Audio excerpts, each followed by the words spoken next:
Welcome to Summit University Forum, where the flame of freedom speaks.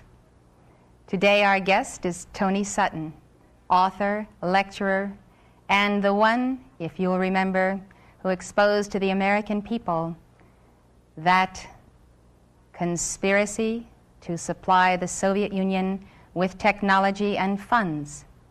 His books on Western technology and Soviet economic development, National Suicide, The War on Gold, Wall Street and the Bolshevik Revolution, Wall Street and the Rise of Hitler, and Wall Street and FDR, give a very detailed analysis and accounting from documents of our own government, private sources, and private research, showing absolutely and finally and factually that the United States and the Western democracies have supplied and built the Soviet Union, its military complex, and sustained it economically.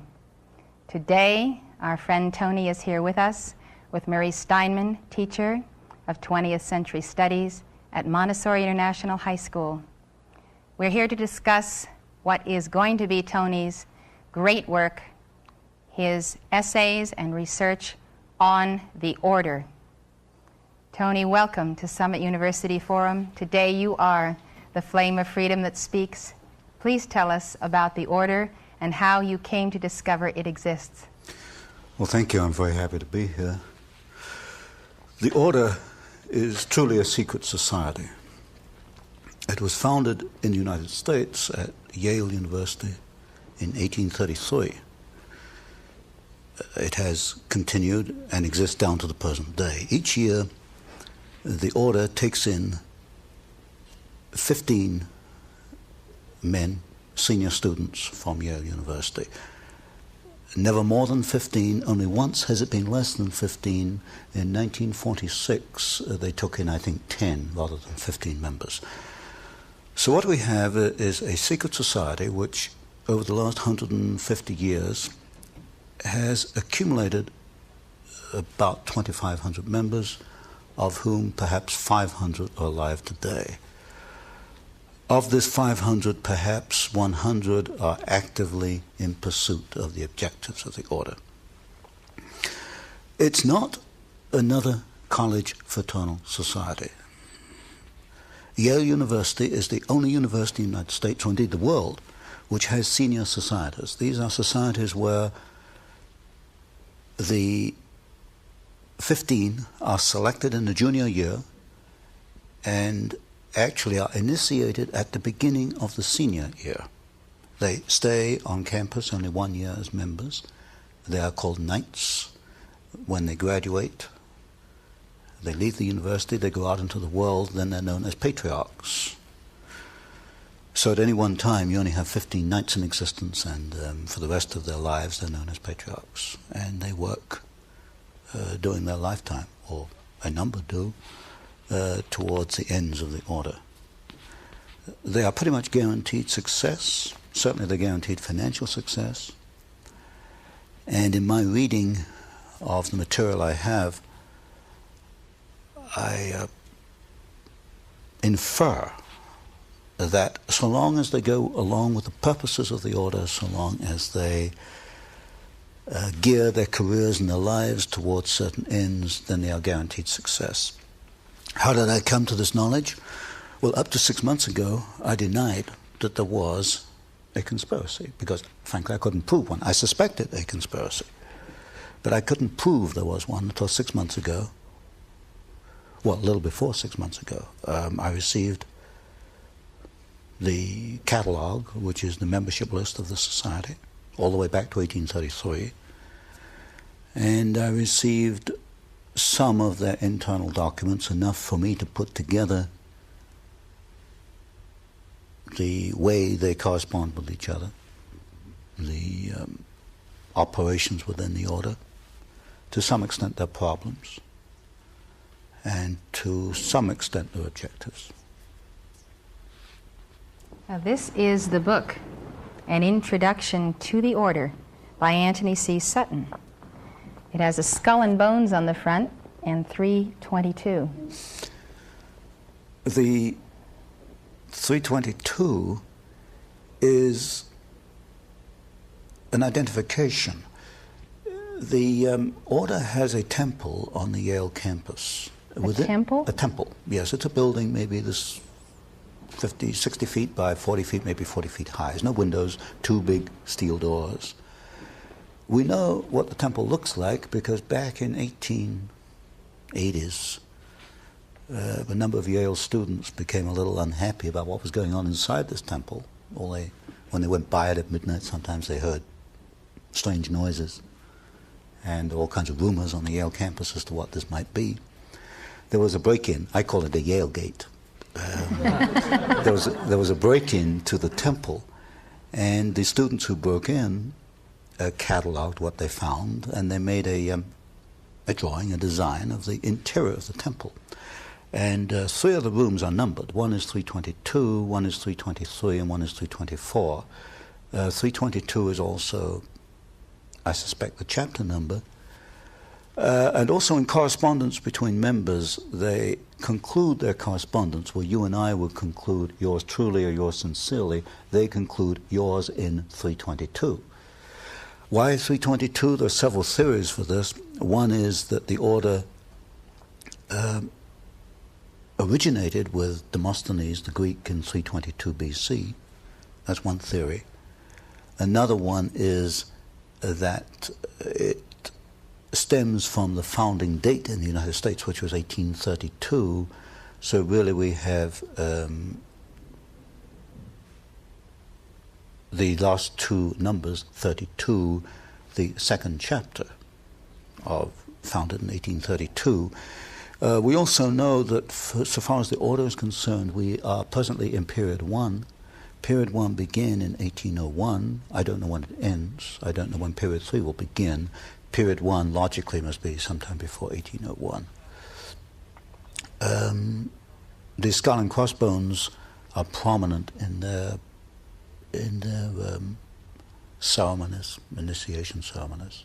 This is a symbol of death. Now, why would they take a symbol of death? Yes, from what I understand, when a new member is initiated, that would be in the senior year at Yale, he's placed within a coffin. Oh my. And now we only know this from the Yale Gate papers. These, I call it Yale Gate. And from the photographs we have of members inside the temple. Many of these photographs are the 15 sitting around a table, and they have the skull and the crossbones sitting on the table in front of them.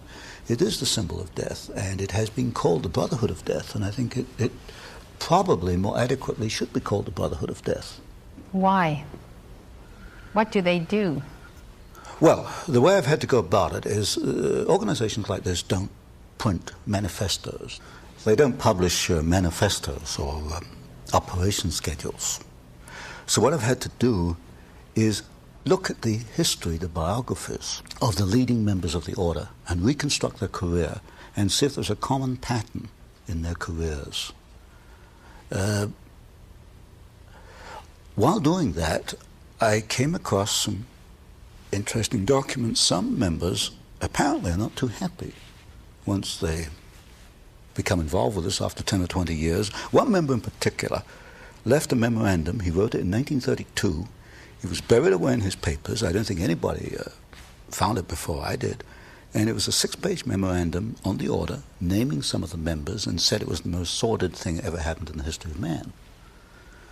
So, but to come back to my point, I have to reconstruct the objectives. What are the objectives? In the words of one member, might is right. If you have the power, you use it to achieve your objectives. What is the objective? As you look at the histories of individual members, it can only be one thing: to acquire power, to keep power, to use power for their own purposes.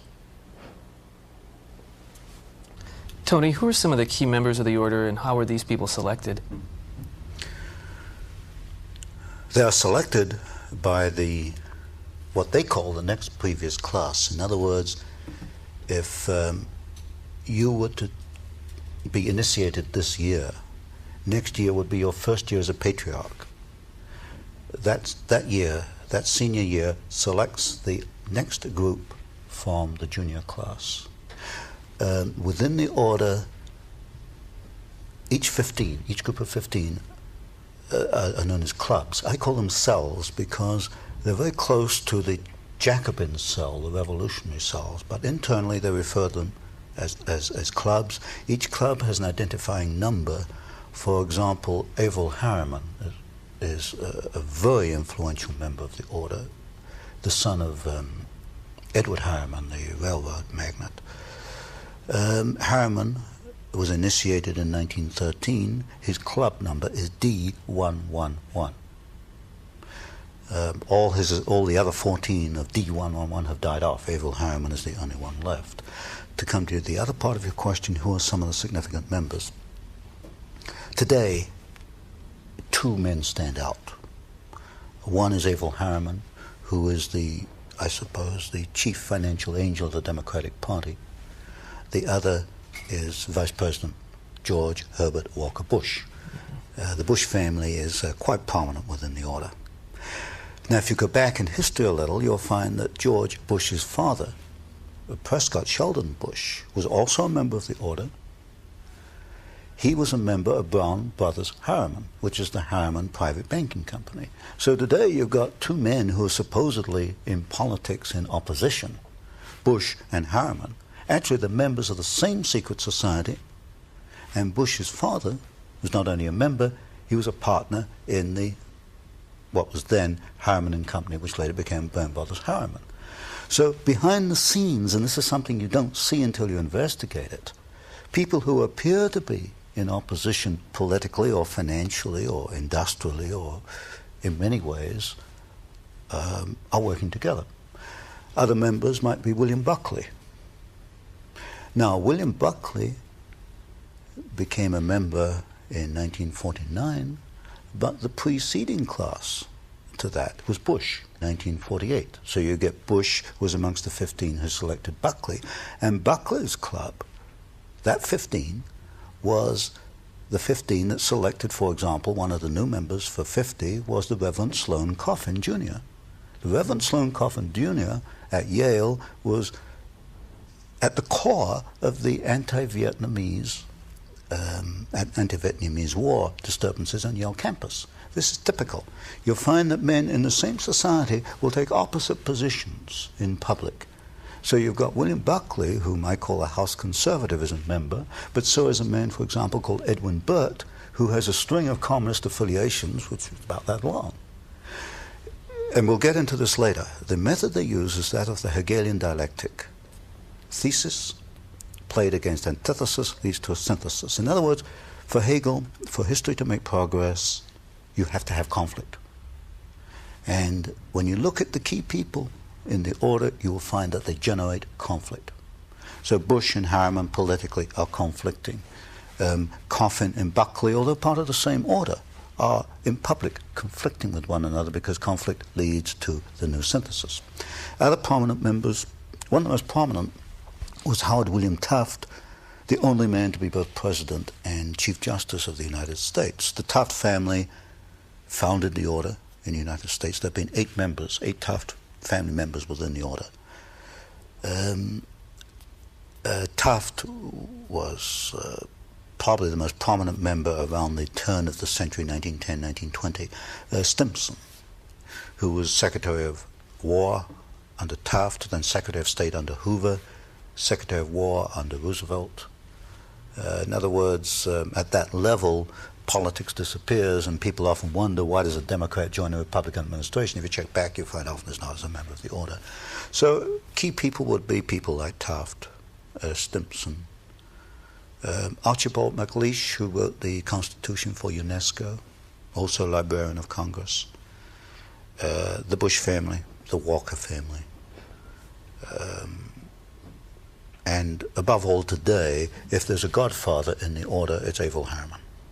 Well, Tony, here we have an elected representative in our government who could become the occupant of the highest office in the land, who, unbeknownst to those who have elected him, belongs to a secret society with purposes and goals antithetical to those of the United States.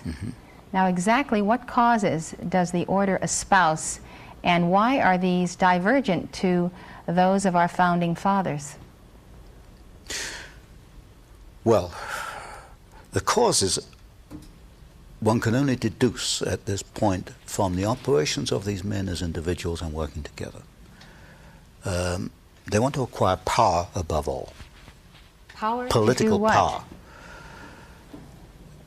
As you look at their actions, the political power is to bring about what they call a new world order, which is a one world. But they use the Hegelian techniques, and we know enough about Hegel to know that not only does this mean the dialectic process, the creation of conflict, but it also means that individuals such as you and I, or anybody watching this program, will be cogs in the state, that we have no individual rights. Individual rights for Hegel come about through obedience to the state. We see it in the educational process, which we'll probably talk about later, that we have adopted what I call a Hegelian system of education, which is not to bring out your innate talents, but to prepare you to be an individual cog in the state. Now, are you saying the members of the order believe this, and this is a part of their worldview? I would say that there is a minority within the order that does believe it. There's one thing I've learned in looking at the papers, that they're not all active. Maybe at any one time only 20% are active. Undoubtedly, the 20% that are active have this goal. If you look at Taft's great work, although as a president he hasn't accounted for very much in the literature, Taft's great work was to bring about the World Court, international law. International law in a World Court will be essential in a New World Order. If you take, for example, the career of Bush, Vice President Bush, when he was ambassador to the United Nations, he helped a process called mondialization, which was a process by which an individual American city would adopt United Nations stature. In other words, it's a diminution, a dilution of U.S. sovereignty. So if you look at these individuals, Stimson is another very good example. Averell Harriman, certainly, in the way he's financed the Soviet Union, his work towards the build-up of the Soviet Union. If you look at these individuals and ask what is the common pattern is the creation of a one world. Now, supposedly, these people believe that they are great benefactors of our society, the wise men, those who are especially endowed to rule, and who also believe that the best interests of America happen to be their own best interests as well. I have never seen anything in their literature which leads me to believe that they have our individual rights in their hearts. What I do see in the literature and in the documents is a ruthless drive to acquire power for themselves and to help each other, because this is one of the tenets of the order, that if you have three men coming before you for a job,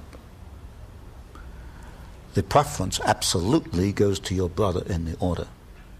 This is, in my book, The Order, Introduction to the Order, I call these chains of influence, and I trace one pattern where Stimson brought the McBundy family into the War Department. Then the McBundys go on and become key people both in the Department of Defense and in the Council on Foreign Relations. They help each other along the way. And when you get even a small number of men doing this, it can exert a very powerful force, a very powerful influence.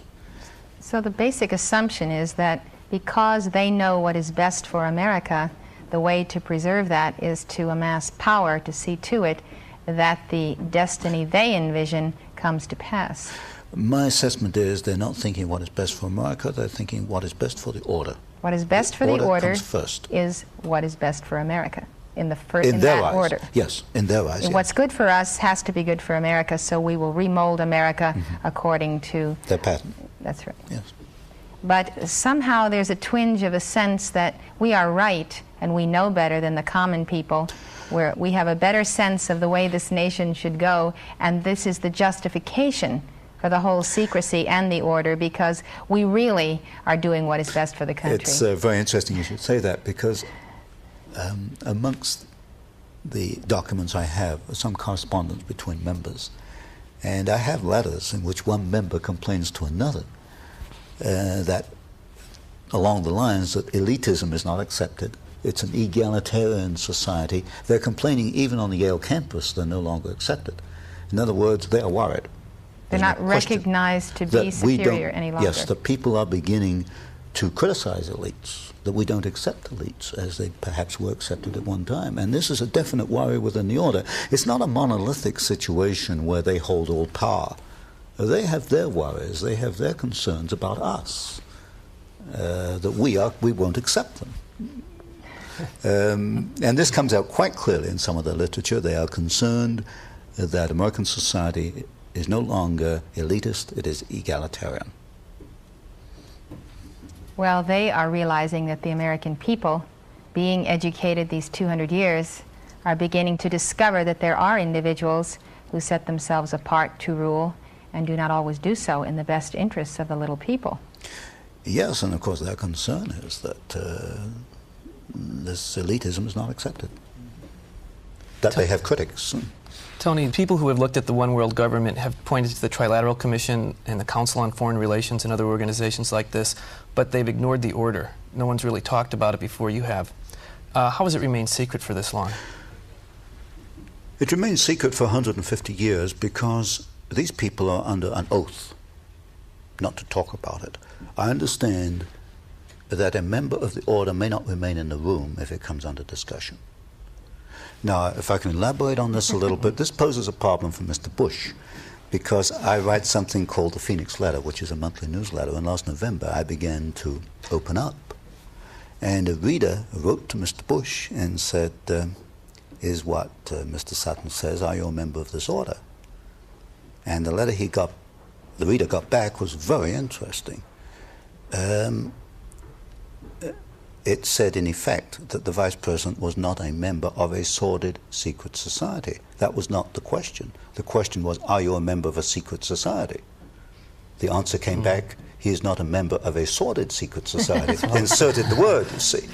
This was a reader who doesn't give up, so he went back again. And I understand that, as it stands, as we are now, that Mr. Bush is not willing either to admit he is a member of the order or to deny it, because they're under this oath not to discuss it.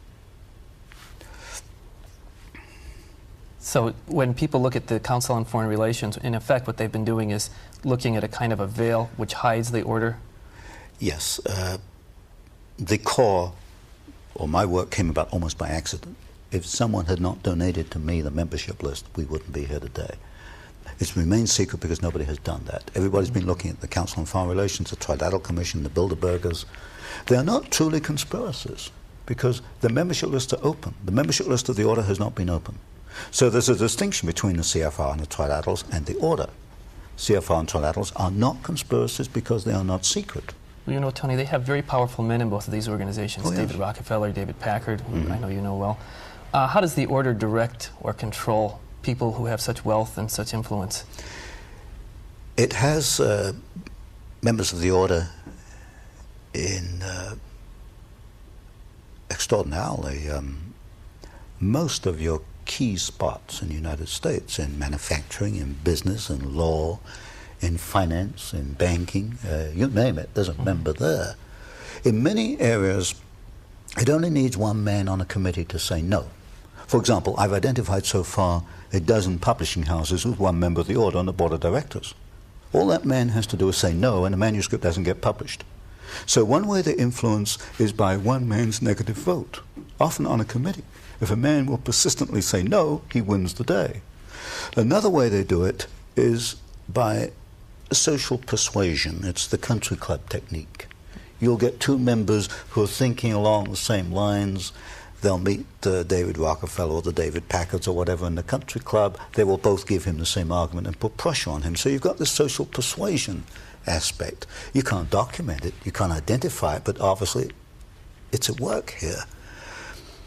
You've got other organizations, particularly the private banks. For example, Brown Brothers Harriman, very important private bankers. I've identified 9 members of the order in this one banking organization. This probably is the core of the order in the United States, Brown Brothers Harriman, the bankers. So there, you've got 9 of them sitting down together, and you know they're working together for financial purposes. So they control and they influence and they dominate in a number of different ways. So would, let's say, Bill Buckley and Mr. Harriman sit down, do they say, let's figure out how we can use a little right-left pressure to move the country in such and such a direction? They wouldn't have to do that. If Averill and Bill Buckley ever sit down, and I'm sure they do, they sit down as brothers in the order, which makes them different from you and I right away. They've gone through the same initiation ceremonies, they know their history, they know what they've achieved, they know what they want to achieve. They sit down as brothers of the order. They don't have to discuss really ways to do things. It's perhaps a little difficult to explain, but they don't map out strategies. They don't have to. They are the strategy. They are the strategy, exactly. So they do what comes naturally then. They do what comes naturally. And this, of course, is very different argument to many people who've promoted conspiracy have made. They get across the idea that these people telephone each other and have little drawings and maps and diagrams. They don't operate like that at all. If you meet these people, they think alike, they talk alike, they come up with the same ideas simultaneously, and they move simultaneously. They know what they have to do. So they're a breed. They're a breed, exactly. Now, Tony, what has this breed done? What are their chief accomplishments in molding domestic and foreign policy and actual events in American history since their founding at Yale? One is they have acquired enormous political and financial power. You'll find representatives of the order in politics, as I mentioned. What have they done with this power? What has happened to America that would not have happened had they not been the order? Creation of war and revolution. Specifically, which ones? Do you have documents on that? The third book in this series, which I'm bringing out, takes 2 wars and 1 revolution. Well, 2 revolutions and 1 war. World War II, the Bolshevik Revolution, and the rise of Hitler, which I call a revolution in Germany. We can find the order behind the Russian Revolution, the Bolshevik Revolution. We can find behind the rise of Hitler. We can find in the maintenance of both of these systems, the transfer of technology to both. Since you've already proven that Wall Street is behind the Bolshevik Revolution and the rise of Hitler, now you're proving that the order is behind Wall Street. Exactly. Now, who's the key figure in the order or figures that mold Wall Street? In order of dominance, Averill Harriman, partner in Brown Brothers Harriman. Stanley of Morgan Stanley. It used to be J.P. Morgan, then it became Morgan Stanley. Those 2 are the key. What did the order want to accomplish in the Bolshevik Revolution? You create opposing forces which you place in conflict. Out of conflict, you've got profit, you've got political power, and you can direct history. And if you look at the writings, for example, of the Trilateral Commission, they talk openly in the Trilateral Commission about managing conflicts, not solving conflicts, but managing conflicts. Conflict management, that's the cry. So they got the profit, the power, and the management. Mm-hmm. Where do they want to steer history through the Bolshevik Revolution? They wanted to set up, and they did, 2 opposing forces, the Soviet Union and Hitler's Germany. Out of that came World War II. There were logical steps in the process. They used the same bank, Guaranty Trust Company, as the conduit for the financing of Hitler, and also as a conduit for financing, and also the early days of the Russian Revolution. In fact, in Russia, Soviet Russia in 1923, a vice president of Guaranty Trust Company was the foreign director of the Roscombank, which was the first Soviet overseas bank that was set up. They were that close in those days. You'll get a very close relationship between the early Hitler days and members of the order, which is in the 3rd book I'm bringing out. Why did the order and then Wall Street want to finance Hitler? What was their goal? Because you've got to have 2 opposing sides. All right. Out of these 2 opposing sides, what was the synthesis was that they intended? World War II. All right. Then what did they want to accomplish with World War II? Conflict, and out of conflict, you got political power, out of which they created United Nations. Well, surely they want to accomplish something with the power they acquire, a specific social goal, management of the population, and then, of course, you get into education. Well, I think out of World War II, you got many organizations I see World War II as a step on the road to establishment of a world order. Because out of World War II, you got United Nations, you got this whole complex of so-called international organizations. You got the beginnings of a world economy.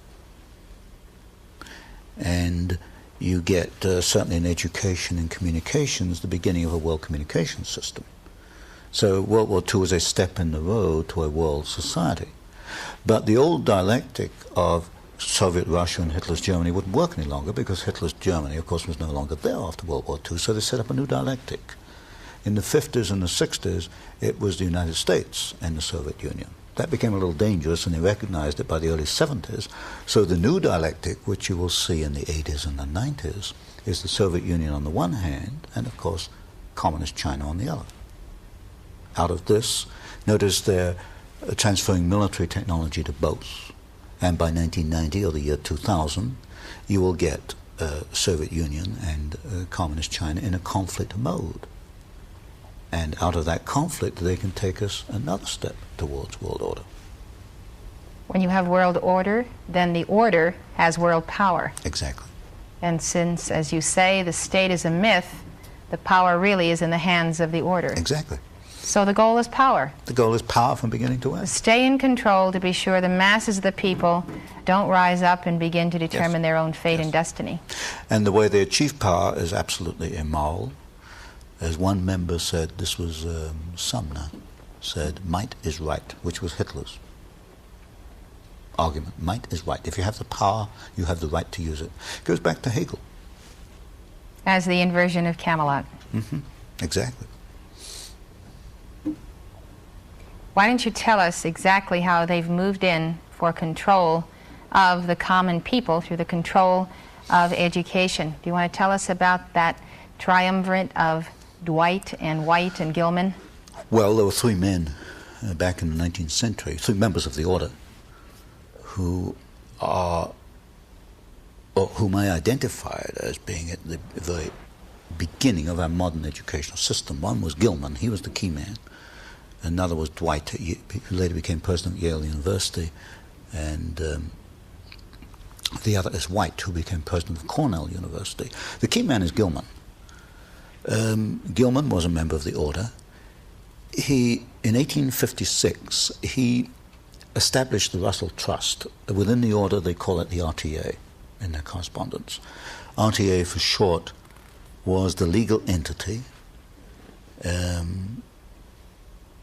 which is the financial vehicle for the order. And then Gilman, White, and Dwight all went to Germany. And in the 1850s, the 1860s, there were graduate students in Germany. And that was the time of when Hegel, the philosopher Hegel, was very prominent in Germany. And I have some of the early letters in which you could see that they've picked up the philosophy of Hegel, which is the complete antithesis of what we understand, certainly in the United States and England. For Hegel, the individual is subordinate to the state. This is what they picked up. This is what they brought back. When Gilman came back, he first became president of the University of California. He didn't last too long, because a man called Henry George was then editor of a San Francisco newspaper. Henry George, a socialist in quotes. Henry George was an unusual man. He was against monopoly. They call him a socialist, but actually he was anti-monopolist. Henry George spotted Gilman. He didn't like him. He wrote scathing editorials. In the end, Gilman wrote a letter to Dwight, I think it was, and said, I'm going to have to leave here before the roof falls in. So they found him a job as president of Johns Hopkins University. At Johns Hopkins, he began the process which ended up in control of the modern educational system. He brought in a psychologist, G. Stanley Hall, who had been trained under Wilhelm Wundt in Germany, the founder of experimental psychology. Hall began the process which ended up, by the way, John Dewey did his doctorate at Johns Hopkins under Gilman and under Stanley Hall, came under their influence. But John Dewey, who is the core of modern education, was already a Hegelian in thinking. These people just put a rubber stamp on it. And then came a process which you see time and time again. A man who is not a member of the order, but whose direction in life is towards their goals is helped along. And you can see this in the careers of Hall and Dewey, who were really quite inconsequential men. But they were pushed and promoted and pushed and promoted. And Hall certainly never knew why he had such a successful career. He didn't know behind the scenes, when he needed money, the money was there. When he needed another job was there. And that's what happens with the people of use to the order. Anyway, to come back to Gilman, Gilman made sure that Hall bought Wundtian Experimental Psychology of the United States. This, through John Dewey, ended up in the Lincoln School, the experimental schools, the experimental educational laboratories at Columbia University and at University of Chicago, funded by Rockefeller money. Also in one of my books, I have identified, I think, 500 or 600 doctorates which were awarded by this very small group out of Johns Hopkins. So within about 20 years, these people had awarded doctorates to hundreds of people identified as those already thinking along these lines. So anyone who's an individualist or tends to be a man alone, or who doesn't believe in political power, the use of power for amoral purposes, got shunted to one side. So I can understand why many people, and I've met them over the years, wondered why they never received a doctorate. Well, I can give you one answer, is that they weren't thinking the right way to get a doctorate to appeal to a certain committee. So anyway, out of this came our whole Dewey system of education, and if you look at John Dewey, you will see. John Dewey says what Hegel says, that the function of education is not to bring out your innate talents, not to see what you're good at and help you along. It's not to educate you, not to teach you to read or to do arithmetic. That's not the purpose of education at all. And John Dewey is quite clear if you read him, and so was Hegel. The whole function of education is to prepare you to be a part of the state apparatus, is to prepare you to be a useful little cog in the workings of the state. So it's Orwellian. It's Orwellian, but it's Hegel. You find freedom in obedience to the state, which is upside down to us. But so here we are in 1984, and parents and educators in America alike are in an uproar over the low scores of our high school students. And you've written another manifesto on the order, how the order controls education. Now in this one you expose this little triumvirate and the evolution of the control of education, and you point out their introduction of the look-say method later on, and how this was originally for deaf mutes. Yes, the look-say method of reading, in which I wasn't brought up that way, thank goodness, but apparently you look at a word and you're supposed to be able to recognize the word from just by looking at it without breaking it down into yes, like Chinese hieroglyphs, you have to memorize 1,000. Well, that was originally developed in 1818 by Golladay for deaf and dumb people. Works fine for deaf and dumb people. And very ingenious and a very useful invention if you're deaf and dumb. I can see that. But then apparently someone in the order recognized its usefulness, because two Golladays, the grandsons of the original Golladay, were inducted into the order. You'll find two Golladays in the order, grandsons of the original inventor of this, and you get Horace Mann comes along in 1840, and through Antioch College, which was controlled by the order, the Taft at that time.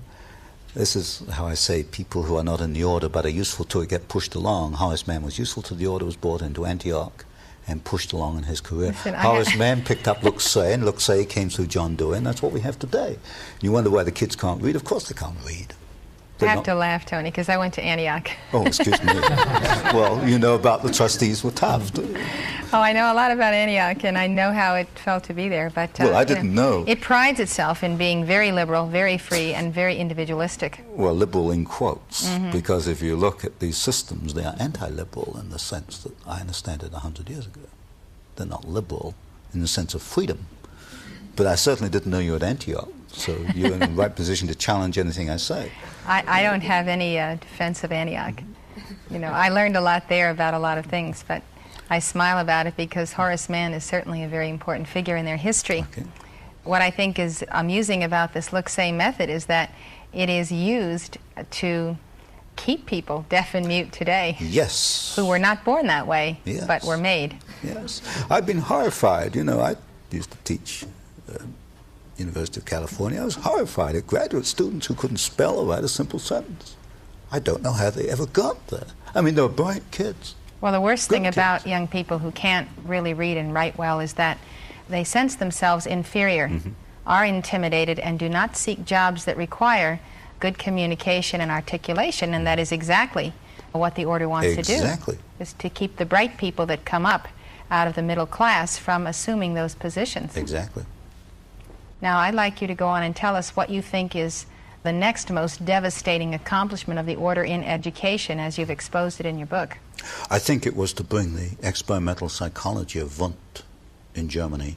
He was the first experimental psychologist.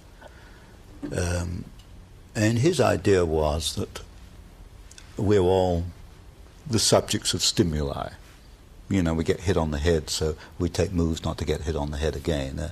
That everything we do in life is brought about by external stimuli. And Hall recognized this. He studied under Wundt in Germany and brought the Wundtian method to the United States. This is the basis of the experimental schools and education, that you can stimulate and prod a student to follow a certain road. I think it's the Wundtian psychology that is Well, vital. it's the animal theory. The animal theory, exactly. And of course, that excludes the concept of the interior self and the process of education being the process of the unfoldment of that inner self, the meshing of the soul with the mind, with the physical body, the development, the drawing back from the subconscious of the accomplishments of previous embodiments, the talents of existence, and therefore education contributing to the ongoing evolution of the soul, who does not begin and end with the physical body. But, of course, Wundt is essential for the Hegelian theory of the state. If you're going to be a cog in the state, you've got to see yourself as an animal and is subject to external stimuli. You can't see yourself as an individual with a soul that needs development. Well, history has proven that no one, no power, and no system can ultimately control the person in whom the divine spark is still ignited and where that flame of freedom is. And so freedom transcends all of this attempt to control. The only way you can control anyone is to first make him into either an animal or a mechanization man. If I can interject a comment here, it's very interesting that I think the order recognizes this.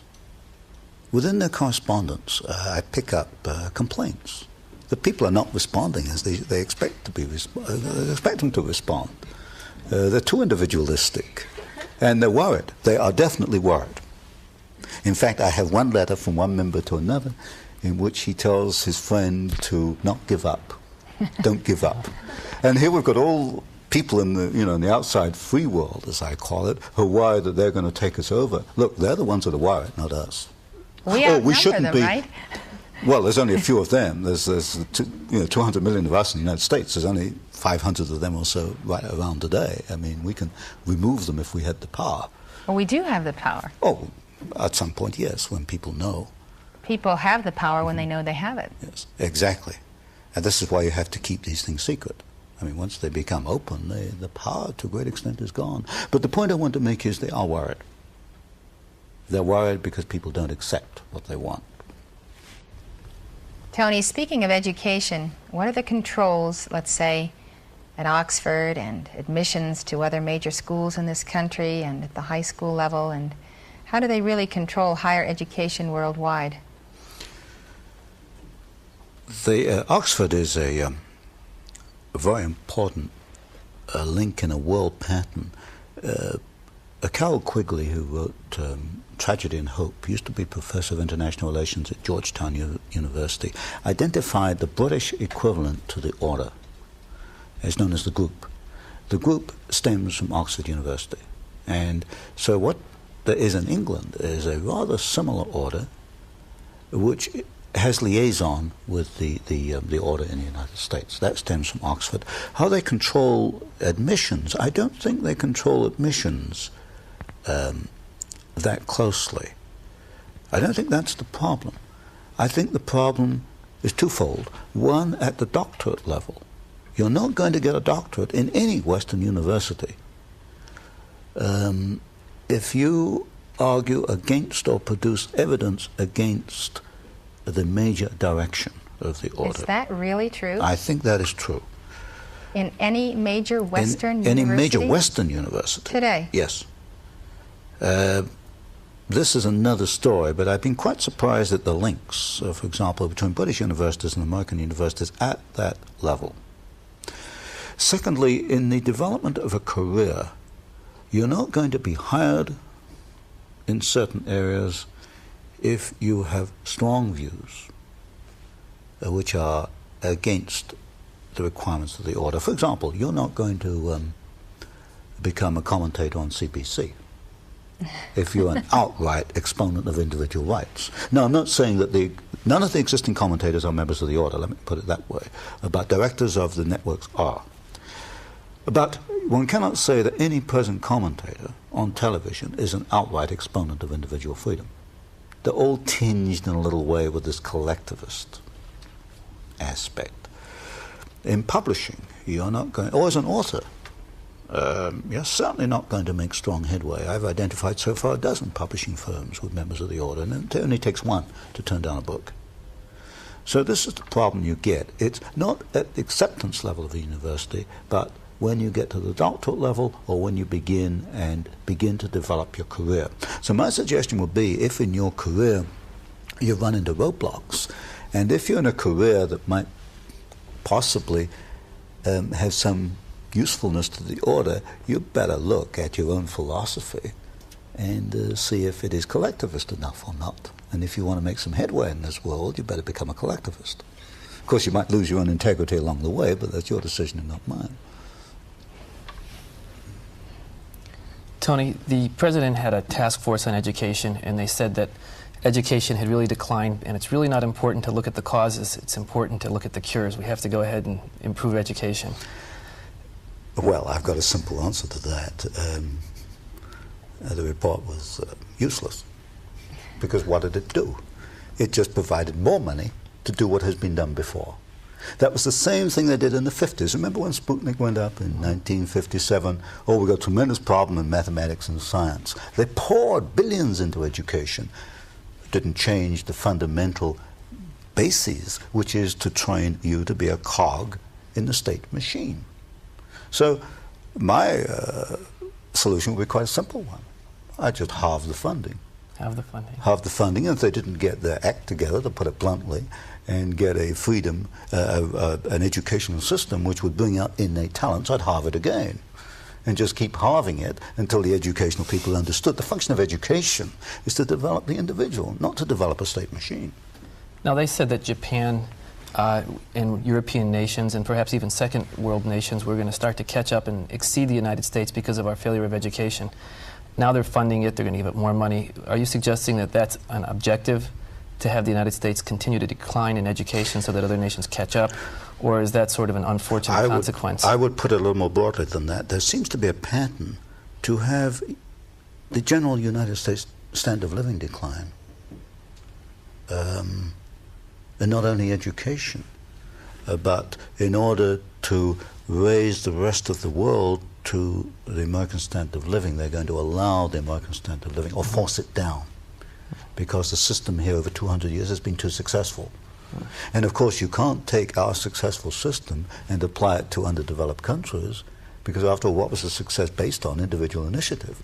And that's the last thing they want. So they've got a problem. You've got these statist and Marxist statist countries who are underdeveloped. You can't apply free enterprise, because then you've lost your statist control. You've somehow got to raise them, and the way to raise them is to take some from the United States and give it to them, and hope we'll all end up at the same level. So it's a broader thing than education. It applies to finance, it applies to economics, and a number of things. Well, they said in this report also that if a foreign power had done this to us, that we would consider it to be an act of war, that it had so seriously weakened the United States. Based on what you were saying earlier about the order sponsors war and revolution, if the order has carried this out and has been primarily responsible, would you consider this to be an act of revolution? I think the order has been at war with the United States in general since 1833. There's no question about that, when you look at their individual actions. And that is because if the flower of the United States, the flower of freedom, was to become what its potential was, their very elite positions would not have a stronghold. Exactly. Exactly. The greatest single threat to this breed that has antedated Christ is the nation that has itself founded upon a constitution that guarantees, absolutely guarantees, the rise of the individual. This is one of the problems. They cannot live with the Bill of Rights. In fact, this is why when Archibald MacLeish, a member of the order, wrote the Constitution for UNESCO, it was built into there that UNESCO would gradually try to erode press freedoms. In the Trilateral Commission, you'll find the same criticism: too much freedom of the press. There's just too much freedom for these people. They can't live with the Constitution. They tried to change the Constitution through the Fund for the Republic down here in Santa Barbara. They're not being successful yet, but they realize that there are roadblocks they've got to overcome to achieve what they want. The most unfortunate thing to me is that when the people have coming at them from all directions this momentum of the order, they turn and espouse the order, or they let these people, or have in the past, become their idols, accept that they are an elite, accept that fact that they are superior, accept the projection from them to the people that they're superior. Yes, and today you will find people agreeing with the limitation of freedom in various sectors of this country for various purposes. That's a very unfortunate part of our society, that too many people are willing to abandon freedom for security, or what they see as security. You can get security in a Siberian gulag, but you can get freedom in Hitler's concentration camp. But too many people are willing to give up freedom for security. Too many people are willing to look at these people as miniature gods. And because they have achieved power, don't ask how did they get power or what they're going to do with the power, but just the fact that they have power makes them a god, and therefore they worship them. This to me is unbelievable. People, I put in one of my books, we've got 20, 30 million degree holders in the United States. People who've earned a college degree, but they don't question statements which are made by these people. Well, it's an amazing thing that people, educated people, can accept that the interference with private property rights, or with the press, or public assembly, or religion, free speech, the interference with that can somehow be necessary to the continuity of the republic, or the security of the nation. It's ridiculous. I can't answer for these people. All I hope is that they will examine their own consciences and their own minds. Well, Tony, I think that in conclusion, it's very important that we understand how you develop in your third book, which is about to come out, the development of conflict to produce war or peace at their choosing, and how that has worked, let's say, in Vietnam, or in the situations that are occurring today in the Middle East, where there is great conflict. How is the order managing the conflict we see on the globe today? Well, it's, as I mentioned before, basically it is using the Hegelian dialectic. You establish one side, then you establish the other side, then you bring them into conflict, then you manage that conflict. So you establish Soviet Union, you establish Hitler, you bring them into conflict, World War II. By managing the conflict, you can control the next decade or so. And as I mentioned, we built up the Soviet Union. We're building up Red China today, Communist China. We're even going to send the military technology. So by 1990, 2000, we've established the two sides. We bring them into conflict. Now tell me, why does Reagan go along with these agreements with Red China, which he just did, to supply this technology? He's not a member of the order. Why does he respond to its stimuli?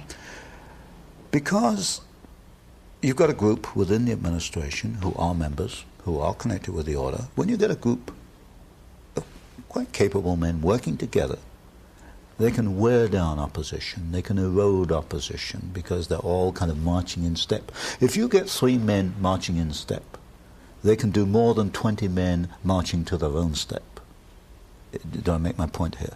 And within the order, for example, or within the administration, you've got, for example, Mr. Bush, and the people around Mr. Bush, Mr. Baker, Chief of Staff in the White House. And gradually you've seen the weeding out of those individuals who are independent. They've either resigned or they've moved out to other departments. So, in effect, the order has taken over very gradually and very carefully without any fanfare. How is the order then managing the conflict in the Middle East? It's hard to believe that the Arabs or the Iranians or the Iraqis are actually under anyone's control except their own. I can't fully answer that today. Many of these questions you can only answer maybe 10 years later when you can look at it in perspective. For example, I can look at Pearl Harbor today and see quite clearly a much different picture on Pearl Harbor than was put out in 1941. I can't look at the Middle East today and make too much sense, except you've obviously got two sides. You've got the Hegelian dialectic at work. You've got conflict being created, conflict being managed. The Marines go in, the Marines go out. Today, the Iraq is attacking the Iranian oil bases. You've got the deliberate two sides in these conflicts, the deliberate creation of conflict and the management of conflict. Put it this way, is Castro in Cuba because the order wants him there? Could I rephrase the question? Is Marxist Angola remaining a Marxist Angola because the order wants him? The answer there is yes, because I know in Angola the Gulf Oil Company is the biggest supplier of foreign exchange to Marxist Angola. Pull Gulf oil out of there, there's no more Marxist Angola. I can't answer as clearly for Cuba. So Gulf Oil wants Marxism? Oh yes, it wants, undoubtedly. And Marxism supports Gulf Oil? Oh yes, in fact Cabinda, the Gulf oil installation in Angola, is defended by Cuban troops. But you see, you've got an interesting phenomena. I think everyone should hear that one more time. I said Cuban troops. Cabinda, which is the Gulf oil installation in Angola, Marxist Angola, is defended by Cuban troops. So here we have Cuban troops defending a capitalist so-called monopoly. So-called capitalist. But one of the first things you learn in this business is forget about capitalism versus communism. That is absolute nonsense. The two are, behind the scenes, are hand in hand. It's a capitalist-communist conspiracy. One conspiracy. Yes, but you need the so-called conflict between the two to keep people focusing. Look, they keep you looking over there. You know, capitalism versus communism. You know, that makes a nice little picture. You know, you get books on it and films on it, capitalism versus communism. That's not where the action is. The action is over here. Well, what's the greatest single threat to the United States in terms of Central America, Nicaragua, El Salvador, the government of Mexico, that we need to be aware of in terms of an understanding that it is the order that is arranging things that are very detrimental to the future of this country? Well, there you have a complex picture, because it's not only a Marxist movement, it's also a rebellion against poverty, and there's bitter poverty down there, as we all know. You have to go across the border into Mexico to realize that. You have the intervention of certain religious groups, the Maryknoll Sisters, the Jesuits. That's another conflicting factor down there. You have, for example, in Panama, where the Panama Canal was handed back to Panama, there's a story behind that which involves the debts that Panama owed to the United States and the functions of Marine Midland Bank, and of course Sol Leiner was director of Marine Midland, was our negotiator down there. You've got a very complex picture in Central America. What it is the creation of turmoil.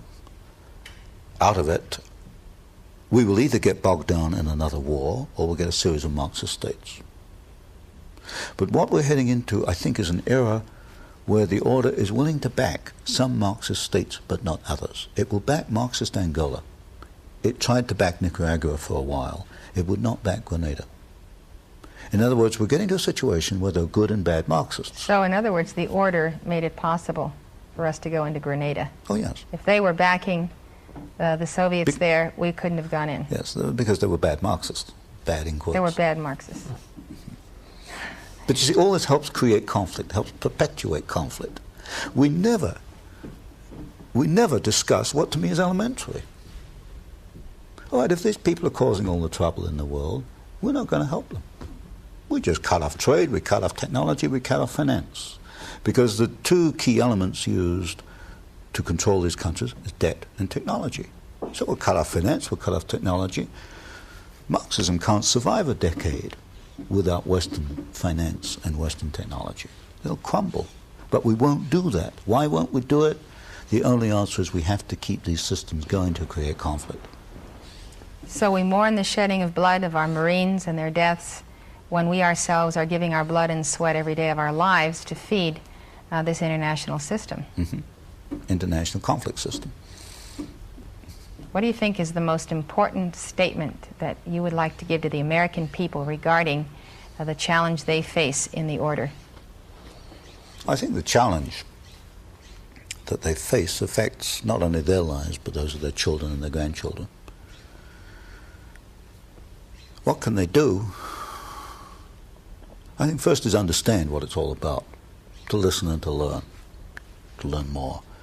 And then, as I've argued in one of my books, to develop their own individual plan. What role in their life, what are they going to do as individuals to thwart or to block in their own little way the purposes of the order? Whereas it may be joining an organization like yours, or maybe 1,000 different ways of doing it. So I think it's up to an individual to look at this and decide what he or she is going to do. And also discover that there is strength in union and strength in numbers when tackling a Goliath of this proportion. Yes, particularly I think psychological strength. I have no problems of acting alone, but I think most people do. I think most people prefer to have what you might call a peer group that thinks and acts as they do, and they maybe feel stronger. That's never particularly worried me. I always get worried when I find a lot of people are thinking as I do. I feel there might be something wrong with me. But I know it does worry most people. And so joining a group would undoubtedly be a good thing to do. Well, how effective do you feel you've been as the Paul Revere of the 20th century? I don't see myself as a Paul. I see myself purely as a researcher doing a job. You're publishing books that are giving information that is sounding an alarm that the order is coming. Well, that was not my purpose. My purpose was quite simple. There's a problem. No one's looked at it this way. All the answers I see are wrong. Let's see if I can find an answer which fits the facts. That has been my motivation. I'm basically a researcher, problem solver. So you've dissected a problem. Yes. But how have you solved the problem? Oh, I haven't solved it. All I've said, hey, there's the problem. I've really created problems. Because what have I done? You've had this nice, beautiful view of the world, and then I come along and say, hey, that doesn't look like that at all. If we take this, that's what's happening. So you're an iconoclast. I've created more, yes, I've created more problems than I've solved. Well, sometimes the flame of freedom has to do that, to destruct, yes. tear down, yes. and then finally build. Yes, you have to know what you're fighting. And that is fairly clear in my mind at this point. So in your own way, you are a prophet to the nation, and you're saying if you don't take a look at this problem and do something about it, it may swallow you up. Exactly. What springs to my mind for some odd reason is the Essenes. What was it? The forces of darkness and the forces of light.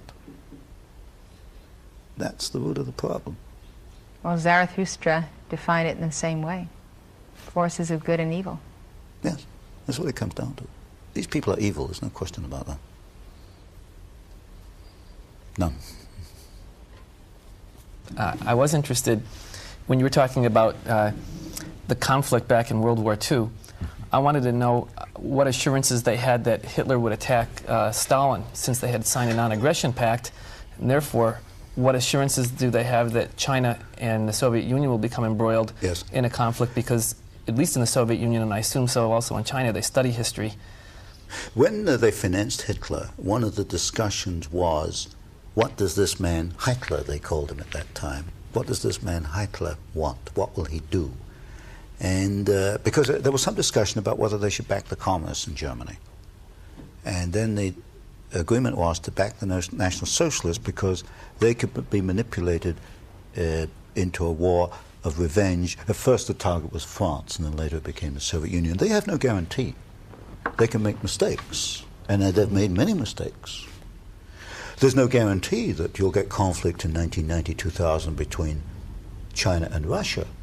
I mean, my argument is there's another way to look at this, that China, Peking, and Moscow, the people are not stupid. I'd back a Russian planner any day of the week against a Yale graduate. I mean, I know the Russians. I mean, my books have been on Russia. They are very, very ingenious and capable men. The chances are that China and Russia will get together against the United States. That's what well could happen. In other words, the best laid plans of the order Getting off the stray. the best laid plans of the order Can go astray and have gone astray. They have no guarantees. Well, these kingpins who move nations on their chessboards may one day find out that they themselves wind up in the jaws. They will, or their children. Averell Harriman at 92 is not worrying, but some of them are.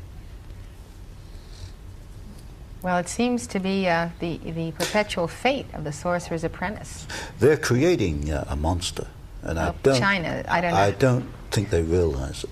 The Chinese will never be controlled by any Western minds. That is just a fact of the inscrutable East.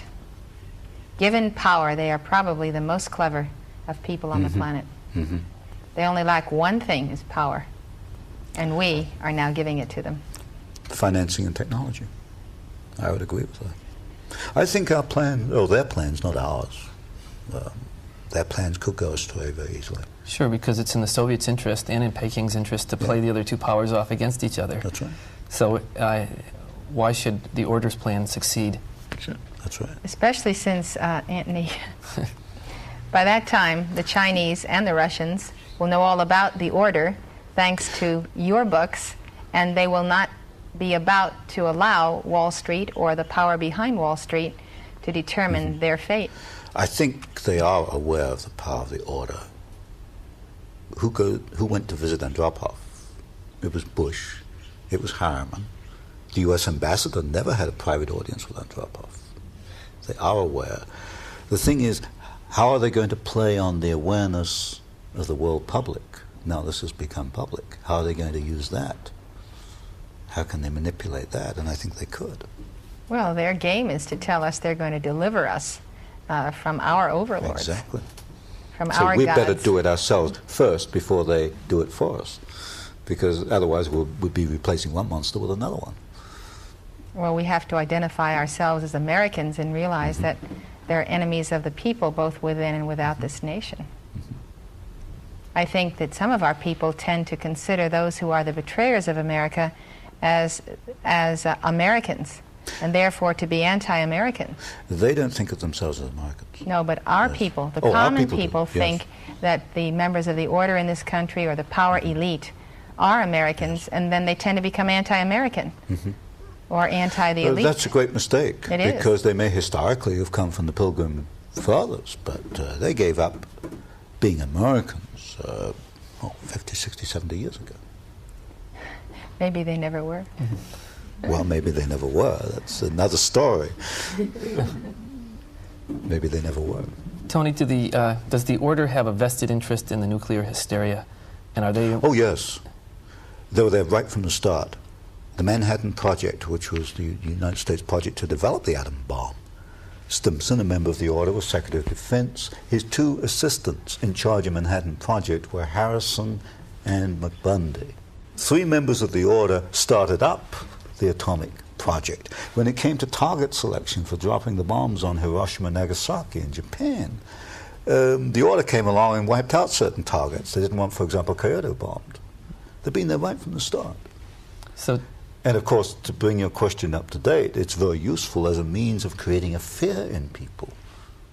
Right. Are they interested, or are they worried themselves about a nuclear war, or do they try to exploit the fear of global annihilation? I think it's exploitation of the fear. I don't think they have any belief that one will come about.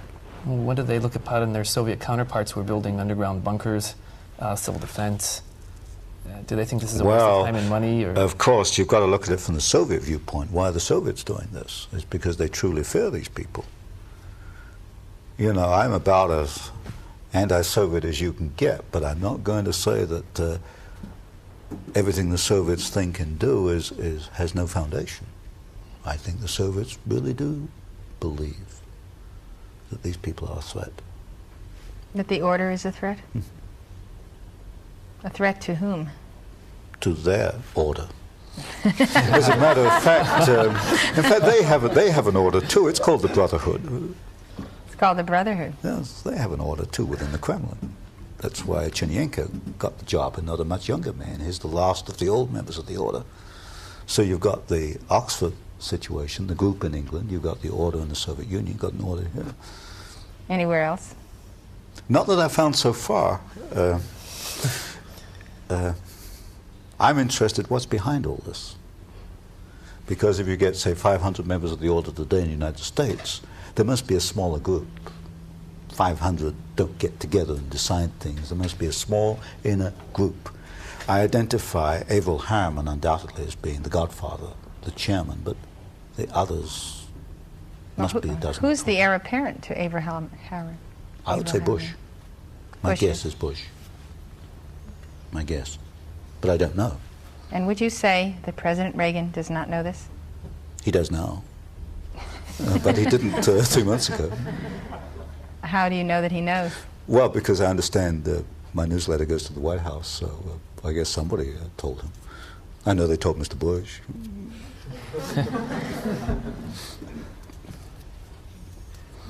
So I don't know how they're discussing it. My spies haven't told me yet what they're saying amongst themselves, but I shall find out sooner or later what they're saying. Tony, we'd like to thank you for being with us at Summit University Forum, where the flame of freedom speaks and where you have been its spokesman today. Thank you very much and come back soon. Thank you very much.